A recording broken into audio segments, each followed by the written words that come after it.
¿Qué tal? ¿Cómo les va? Bueno, cuando me toca salir un ratito antes es porque tengo un invitado y en este caso se trata del diputado Ricardo Brushaile, con quien hace mucho que no hablamos, así que es el momento porque hay muchos debates que me parece que él puede aportar algo. Hola Ricardo, ¿cómo estás? Buenas noches. Carlos, ¿cómo estás? Buenas noches, qué gusto escucharte. ¿Cómo andás? Igualmente, todo bien por suerte. Te decía que hay muchos debates y uno de los debates que se está dando por ahora es si el ministerio, si el sector agropecuario, la agroindustria, tiene que tener un ministerio o una secretaría. Vos fuiste en su momento el primer ministro de agroindustria de Mauricio Macri, lo viviste de adentro. ¿Hay diferencia entre ser ministro y ser secretario? Mirá, yo digo, lo primero que uno tiene que pensar en la organización de un futuro gobierno es qué política quiere implementar. Y una vez que uno piensa en la política que quiere implementar es cómo se instrumenta y cómo se lleva adelante. Yo estoy convencido de la importancia de un ministerio para un sector tan importante, valga la redundancia, como el sector agropecuario. ¿Por qué digo que es importante un ministerio, Carlos?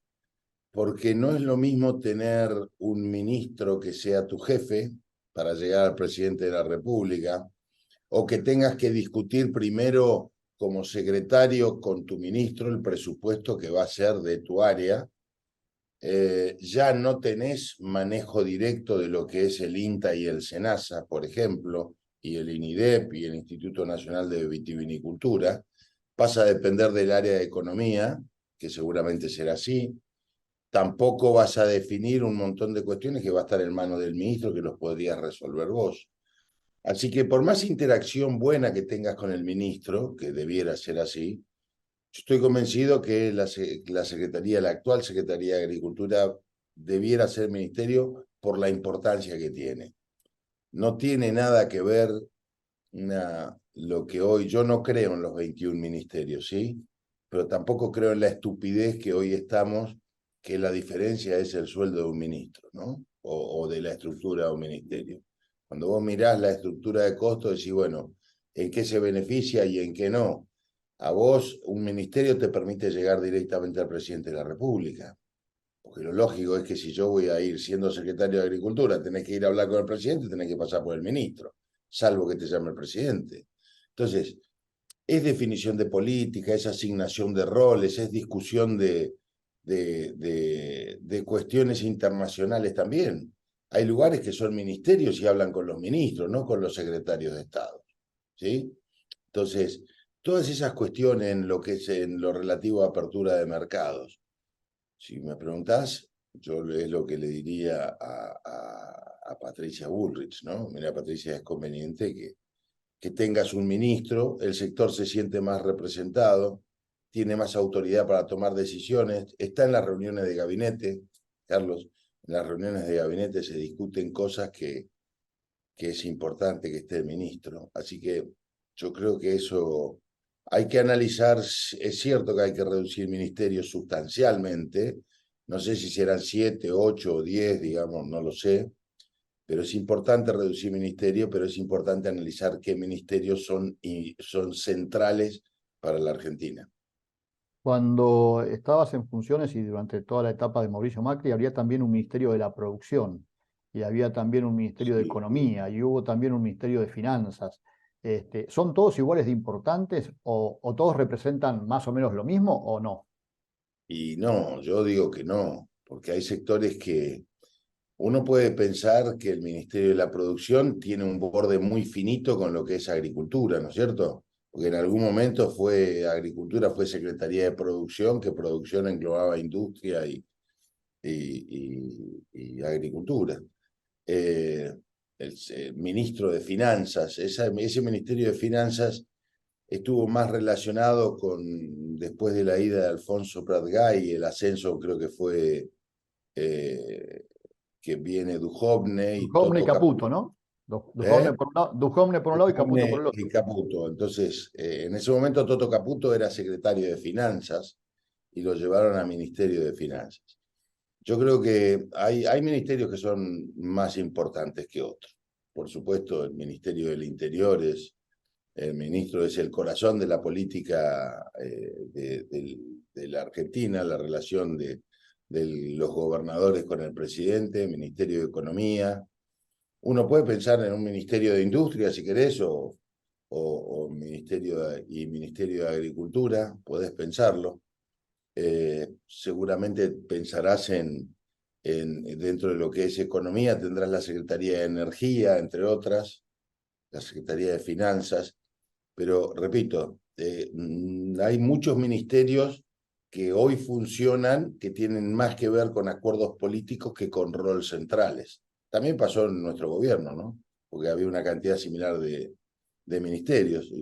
Y a veces te complica, Carlos, porque, por ejemplo, con la maquinaria agrícola, una vez se suscitó un problema que tuvimos que sentarnos con Macri para resolverlo, con el ministro Cabrera, con Pancho Cabrera, porque la maquinaria agrícola era una parte de industria y la otra parte de industria aplicada al agro. ¿Cómo haces? La disociaba, se iba para el Ministerio de Industria. Bueno, lo resolvimos y Mauricio tuvo buen criterio que quedara dentro de lo que es la órbita del Ministerio de Agricultura en ese momento con esa secretaría.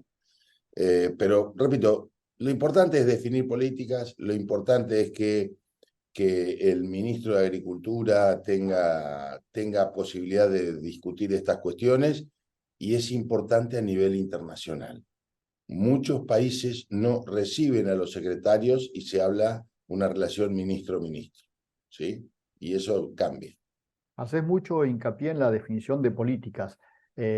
Cuando te tocó asumir allá por el 2015, a fines del 2015, se pudo cumplir con la promesa que había hecho en su campaña Mauricio Macri de eliminar los derechos de exportación y disminuir prácticamente todos y disminuir la soja, me acuerdo, y después estuvo los 5 puntos que iba a ser año por año, cuando no se pudo se le dio al NOA y al NEA el recupero. Ahora se dice lo contrario o algo distinto. Se dice que no se pueden eliminar los derechos de exportación, se dice que no se puede salir del cepo cambiario de manera inmediata, se dice que no se puede achicar la brecha. Lo único que quedaría de aquello que pasó en el 2015 es la apertura de los mercados. ¿Estás conforme con esta forma de presentar la política agropecuaria para un eventual gobierno de Cambiemos? A ver, la situación del país hoy es infinitamente más grave que la situación del 2015. Hoy tenés un déficit fiscal enorme con, yo creo que vamos a cerrar el año entre 4 y 5 puntos de déficit fiscal primario, es decir, ingresos contra egresos. Después viene el déficit financiero. Una inflación que si yo tomo la tasa la tasa de inflación del mes de agosto, está proyectado, te da más del 300% anual, lo cual hace que sea una situación muy grave. Las medidas que está tomando Massa son medidas que van a condicionar al próximo gobierno. Yo digo, lo que hay que explicarle a la gente es la verdad, lo que uno quiere. Nadie dice que se puede unificar el mercado de un día para otro. Yo no soy economista, pero por lo menos Patricia Bullrich dice en el transcurso del primer año se puede hacer. Pasar de los $350 a los 700, a 350 pesos a los 750. Eso es un gran salto. Vos imaginate que cuando asumió Mauricio Macri el tipo de cambio oficial era 10 pesos y el tipo de cambio blue estaba en 15 pesos. Hoy tenés más del 100% de brecha cambiaria. Entonces, yo creo que eliminar la brecha cambiaria es imprescindible, eso te da una situación te devuelve la rentabilidad, porque si yo te preguntara hoy qué es más duro para el trigo, para el maíz, para la carne, si la brecha cambiaria o las retenciones, y sin duda que es la brecha cambiaria. Lo mismo que para la soja. Entonces, hay situaciones que a veces exceden a lo que quiere el candidato, pero sí a mí que tengo claro que Patricia es una mujer, por lo menos por lo que la conozco, yo no he hablado de esto con ella, de eso habla Willy Bernaudo, que me parece una persona muy cercana a ella, pero que Patricia es una persona con convicciones de qué es lo que quiere hacer para el sector agropecuario. Entonces, lo que hay que hacer es decirle al sector agropecuario, nosotros vamos a unificar el tipo de cambio, nosotros vamos a eliminar los derechos de exportación, ahora déjenme mirar qué está dejando este gobierno que está prendiendo fuego todo lo que está tocando. La reciente baja de los impuestos a las ganancias, digamos, o a los altos ingresos, es un disparate acompañado por los sectores liberales, que se disfrazaron de chino para hacer un discurso y terminaron diciendo dejémoslo que se prendan fuego, así se van antes, literal lo que estoy diciendo, ¿no?